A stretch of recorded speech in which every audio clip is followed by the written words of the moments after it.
राष्ट्रपति डॉक्टर राजेंद्र प्रसाद के कहने पर बनाई गई भोजपुरी की पहली फिल्म। जी हम बात कर रहे हैं भोजपुरी की उस फिल्म को जो आज भी दर्शकों के दिल में वही जगह बनाई है जो 1963 में दर्शकों के बीच में थी। नमस्कार, मैं प्रिंस आप सभी का स्वागत करता हूं आप सबके अपने ही चैनल जनता दरबार में। आज हम बात करेंगे भोजपुरी की पहली फिल्म गंगा मैया तो है पियरी चढ़ई हो। ये फिल्म मिस्ट्री और थ्रिलर से भरपूर फिल्म थी। इस फिल्म को रिलीज किया गया था 22 फरवरी 1963 को। इस फिल्म में अभिनय का जलवा बिखेरा था कुमकुम, पद्मा खन्ना, आशीष कुमार, लीला मिश्रा और नाजिर हुसैन और जगन्नाथ मिश्रा जैसे कलाकारों ने। इस फिल्म को डायरेक्ट किया था कुंदन कुमार ने, जो बॉलीवुड के बहुत ही अच्छे डायरेक्टर थे जिन्होंने कैरियर की शुरुआत 1957 में बॉलीवुड फिल्मों से की थी। इसके प्रोड्यूसर थे विश्वनाथ प्रसाद। इस फिल्म के राइटर भी थे नाजिर हुसैन। साथ में इन्होंने इस फिल्म में अभिनय भी किया था। इस फिल्म की सिनेमेटोग्राफी की बात कर लेते हैं। इसमें सिनेमेटोग्राफी किया था आर.के. पंडित ने और इस फिल्म को एडिट किया था कमला कुमार ने। इस फिल्म को नर नील नाम के बैनर तले बनाया गया था। इस फिल्म में म्यूजिक दिया था चित्रगुप्त और इसको लिरिक्स लिखे थे शैलेंद्र ने। इस फिल्म में पूरे 7 सॉन्ग थे जो दर्शकों को बहुत ज्यादा पसंद आ रहे थे। आज भी इन सभी गानों को भोजपुरी फैंस और भोजपुरी सुनने वाले लोग काफी ज्यादा पसंद करते हैं। इन फिल्म में गाना सिंगर की बात कर लेते हैं जिन्होंने गाया था। इसमें लता मंगेशकर, मोहम्मद रफी, उषा मंगेशकर, सुमन कुमार जैसे कलाकार ने गाना गाया था। सिंगर ने अपने आवाज का जादू बिखेरा था। इस फिल्म के सॉन्ग्स की बात कर लेते हैं। इसमें टाइटल सॉन्ग्स हे गंगा मैया तो पियरी चढ़ई हो, ये गाना बहुत ही ज्यादा ब्लॉकबस्टर हिट रहा था। इस गाने की खुशबू और इस गाने की महक आज भी भोजपुरी फैंस और भोजपुरी दर्शकों के बीच है। आज भी ये गाना उतना ही लोगों को सुकून देता है जितना वो पहले देता था। इस फिल्म में काफी सारे गाने थे, 7 गाने। पहला गाना काहे बिजुरिया बजाई, लुक चुक बदरा, सोने के पिंजरा, अब तो लागता मोर 16वां वर्ष।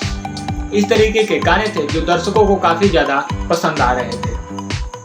इस फिल्म को सबसे पहले पटना के रीना सिनेमा हॉल में रिलीज किया गया था और ये फिल्म इतनी ज्यादा हिट हुई कि फिल्म 19 सप्ताह तक पटना के रीना सिनेमा में चली थी। इससे आप अंदाजा लगा सकते हैं कि ये फिल्म कितनी अच्छी और कितनी पारिवारिक फिल्म बनाई गई थी।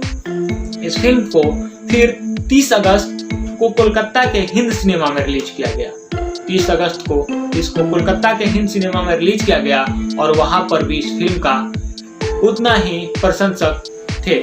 इस फिल्म को हिंद सिनेमा में 23 सप्ताह तक चलाया गया। आप इस बात से अंदाजा लगा सकते हैं कि ये फिल्म कितनी अच्छी फिल्म बनाई गई थी जो दर्शकों को उस वक्त काफी ज्यादा पसंद आ रही थी। उस वक्त इस फिल्म की टिकट मात्र 5 रुपया थी। सन 1950 में एक पुरस्कार समारोह में नाजिर हुसैन की मुलाकात राष्ट्रपति डॉक्टर राजेंद्र प्रसाद से होती है। बातचीत में डॉक्टर राजेंद्र प्रसाद नाजिर हुसैन से कहते हैं कि आप भोजपुरी में फिल्में क्यों नहीं बनाते। भोजपुरी में नाजिर हुसैन को प्रेरित करने वाले डॉक्टर राजेंद्र प्रसाद ही थे। इसका एक मुख्य कारण था कि डॉक्टर राजेंद्र प्रसाद भी बिहार से ही बिलोंग करते थे और इसी कारण उनका भोजपुरी में झुकाव था। उनका पालन पोषण भी भोजपुरी माटी में हुआ था। बताया जाता है कि भोजपुरी में फिल्म बनाने का अवधारणा सबसे पहले अभिनेत्री आरगीसी की मां और संजय दत्त की नानी जगन्नाथ बाई की हुई। बनाने के लिए खलनायक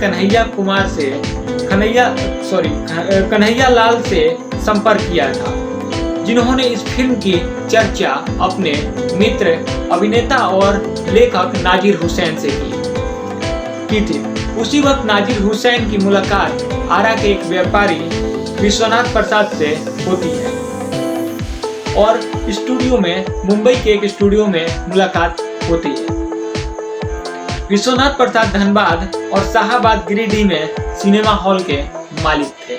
नाजिर हुसैन ने इस फिल्म की कहानी विश्वनाथ प्रसाद को सुनाई और कहानी सुनने के बाद विश्वनाथ प्रसाद ने इस फिल्म को प्रोड्यूस करने के लिए राजी हो गए। इस तरीके से बनी थी भोजपुरी की पहली फिल्म हे गंगा मैया तो पियरी चढ़ाई, जिसको प्रेरित किया था भारत के राष्ट्रपति डॉक्टर राजेंद्र प्रसाद ने। ये जानकारी बहुत कम लोगों के पास ही होती है, क्योंकि भोजपुरी से लगाव रखना भी बहुत जरूरी है। ये फिल्म इतनी पारिवारिक फिल्म थी कि आज भी इस फिल्म को फैमिली, अपने परिवार, घर लोग के सभी सदस्य के साथ इस फिल्म को देख सकते हैं।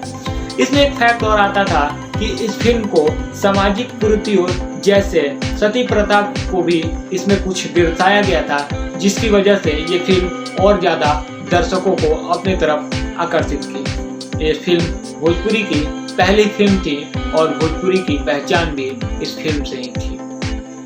ये फिल्म बहुत ही अच्छी और बहुत ही मनमोहक फिल्म बनाई गई थी।